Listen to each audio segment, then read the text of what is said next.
ये पाकिस्तान की बनने वाली पहली मोटरवे थी जिसका इनेकाद जो है वो 97 में इसकी इनॉग्रेशन की गई और 365 किलोमीटर पर मुहित ये मोटरवे जो कि लाहौर को इस्लामाबाद से मिलाती है। यहाँ पर अभी जो है वो हम देखेंगे कि प्रोसेस सारा दिन किस तरह हो रहा होता है, फील्ड में किस तरह काम हो रहा होता है और किस तरह ये पुलिस ऑफिसर जो है, चाहे वो गर्मी है चाहे वो सर्दी है, तो 24/7 अपनी जनरल पब्लिक की जो खिदमत है उसमें हमेशा पेश रहते हैं। और मैं आपको एक इंटरेस्टिंग बात बताती चलूँ कि जिस मोटरवे पर मैं अभी मौजूद हूँ, इस मोटरवे पर पाकिस्तान एयरफोर्स के जो फाइटर जेट प्यारे हैं वो भी लैंड करते हैं। तो देखते हैं कि यहाँ पे इस मोटरवे पुलिस जो है वो किस तरह इस मोटरवे पर जो आवाम है उसकी सेफ्टी को इंश्योर कर रही है।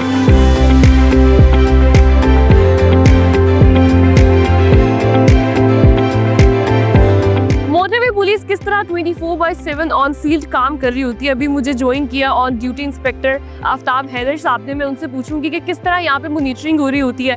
ओवर स्पीडिंग की बात की जाए, मोबाइल फ़ोन अगर कोई यूज़ कर रहा है, किसी ने सीट बेल्ट नहीं लगाई हुई, तो ये कितना ज़रूरी है एक जनरल पब्लिक के लिए, ड्राइवर्स के लिए, उनकी सेफ्टी। अस्सलाम वालेकुम sir, welcome to discover Pakistan. मुझे ये बताइएगा, आप आज ऑन ड्यूटी हैं, किस तरह यहाँ पे रोज़ चेकिंग हो रही होती है, ओवर स्पीडिंग की और बाकी सारे मामला किस तरह चेक? मैम, सबसे पहले तो जो स्पीड चेकिंग के मामला है वो हमारे स्पीड चेकिंग डिवाइसेस हैं, हमारे स्क्वाड्स इस्तेमाल होते हैं पूरे सेक्टर के अंदर, तो वो एक्टिवली चेक कर रहे होते हैं, ड्यूटी पे मौजूद होते हैं और अगर किसी किस्म की वायलेशन नजर आती है तो आगे नोट हो जाती है।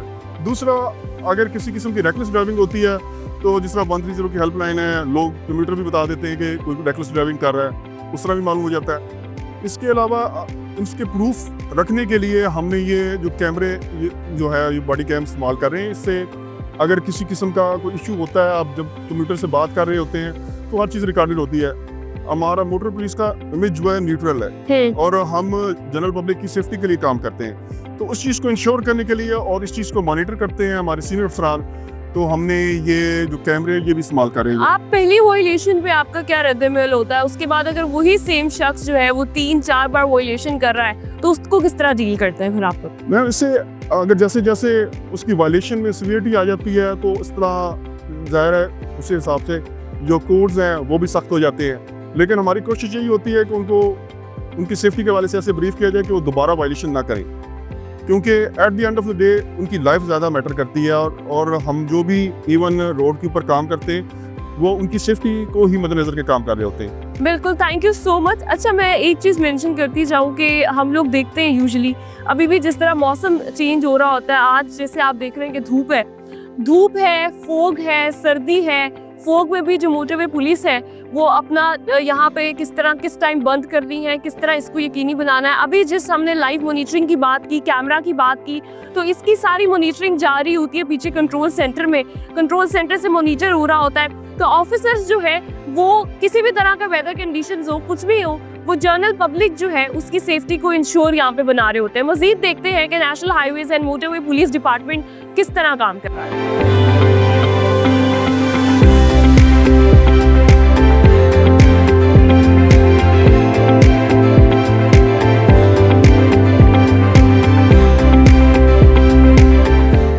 मोटरवे पे मौजूद हूँ और अभी पीछे ऑफिसर जो है उन्होंने एक गाड़ी रोकी जिसमें उन्होंने बच्चा आगे बिठाया हुआ था। तो यहाँ पे मोटरवे पुलिस जो है वो 24/7 ये यकीनी बना रही होती है कि आवाम जो है, जनरल पब्लिक है, उनकी सेफ्टी बहुत ज़्यादा ज़रूरी है। तो मैं जाती हूँ और पूछती हूँ कि क्या मामला है और उसको किस तरह डील करते हैं और क्या सिचुएशन है। तो आइए चलते हैं। मुझे ये बताइएगा कि क्या मामला है, बच्चे को आगे बिछाना, उसकी सेफ्टी किस तरह आप इंश्योर करते हैं मोटरवे के ऊपर? असल में ये कंप्यूटर हमारे अभी रावी प्लाजा उन्होंने क्रॉस किया है तो हमने ऑब्जर्व किया कि उन्होंने सीट बेल्ट इस्तेमाल नहीं की। दूसरा, इनका जो बच्चा है वो 6 साल से छोटी उम्र का है, तो उनकी सेफ्टी के लिए ठीक भी नहीं है, तो अभी हम इनको ब्रीफ करे हैं। गुड नेम क्या है आपका?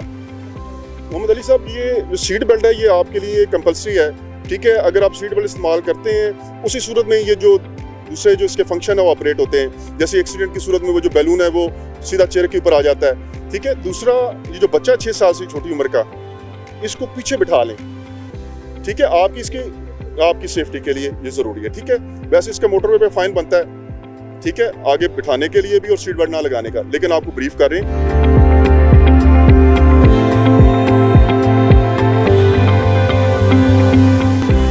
नेशनल हाईवेज और मोटरवे मोटरवे पुलिस जो है वो किस तरह वर्किंग कर रही होती है, आज हम वो एक्सप्लोर कर रहे हैं। और अभी मुझे एक कार नज़र आई है जिसमें शायद कोई फॉल्ट की वजह से वो यहाँ पे खड़ी हुई है। मैं उनसे पूछूंगी जिनकी गाड़ी है ये वो यहाँ पे खड़े हैं, क्या हुआ है, गाड़ी ख़राब होगी मोटरवे पे? जी हमें तो पता नहीं, आ रहे हैं तो गाड़ी अचानक खराब हो गई। आपने कॉल की है नंबर पे?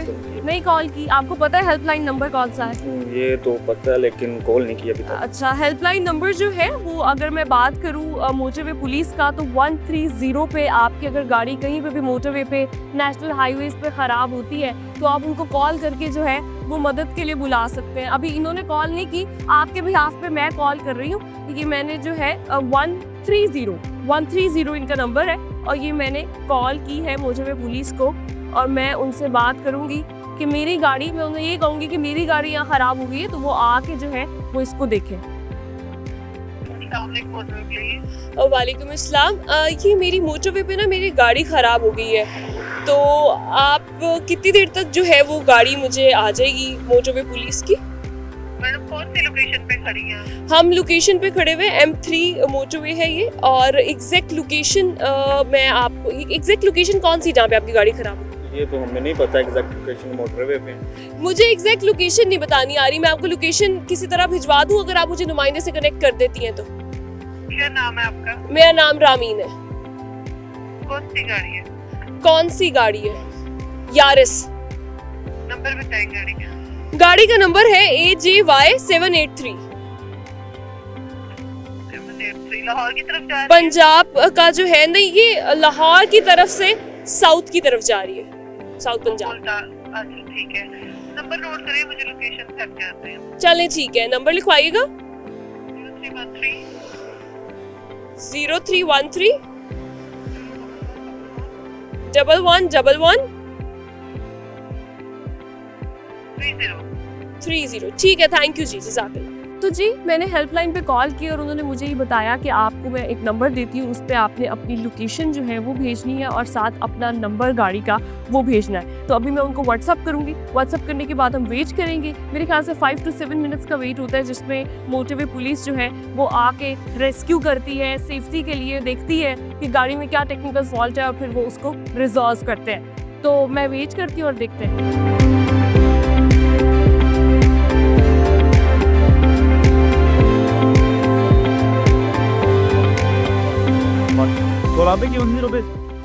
जी बिल्कुल, हमने कॉल की थी और ये 5 to 7 मिनट्स की जो ड्यूरेशन है उसमें मोटरवे पुलिस यहाँ पर आ गई है।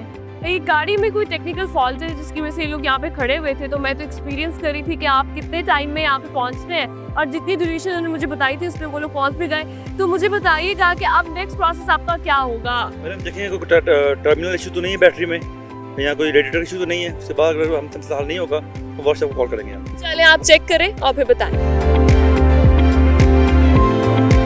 ये लोग जो है वो पहले चेक करते हैं अपने तौर पे कि कोई बैटरी का इशू तो नहीं है या फिर कोई बेसिक इशू तो नहीं है। अगर इनको समझ नहीं आता फिर उसके बाद जो है ये अपनी मोबाइल को या आगे इसको ट्रांसफ़र करते हैं। और मैं आपको एक बात बताऊं कि मैंने खुद आज एक्सपीरियंस किया है, बिकॉज आज से पहले मैंने मोटरवे पे ट्रैवल तो बहुत किया है लेकिन कभी इस तरह की अनफॉर्चुनेट चीज़ मेरे साथ नहीं हुई कि गाड़ी ख़राब हो। लेकिन आज मैं यहाँ पर ट्रैवल करी थी, अपनी टीम के साथ स्पेसिफिकली आई हूँ, मुझे गाड़ी नज़र आई है, मैंने कॉल की है और उसी ड्यूरेशन में जो है वो ये लोग यहाँ पर पहुँच गए हैं। तो ये किस तरह हमारे जो जनरल पब्लिक है, जो रोड्स के ऊपर उनकी सेफ्टी है, मोटरवेज के ऊपर, क्योंकि लंबा सफ़र होता है तो उसमें गाड़ी को अगर कोई टेक्निकल फॉल्ट आता है, कभी दफ़ा आप अपनी फैमिली के साथ निकले हुए होते हो, बहुत सारे इश्यूज आपके साथ हो रहे होते हैं, तो ये बड़ा ज़रूरी होता है कि आपको फौरी तौर पे जो है वो हेल्पलाइन पे आप कॉल करो तो आपको जो है वो रेस्क्यू किया जाए, आपकी गाड़ी को जो है वो आके देखा जाए। तो अभी क्या इशू जो है वो आपने देखा? मैम अभी फिलहाल तो उसका इशू में समझ नहीं आया, तो हम अपनी मोबाइल वर्कशॉप है उसे कॉल दे रहे हैं, वो आते हैं, वो प्रोफेशनल ट्रेंड मैकेनिक होते हैं, चेक करेंगे फिर देखते क्या सिस्टम है। कितना टाइम लगता है मोबाइल को आने में? अगर आपने कॉल हार्डली 5 to 10 मिनट्स, जितना हमें लगा है उससे पहले चलो वो भी आ जाएंगे।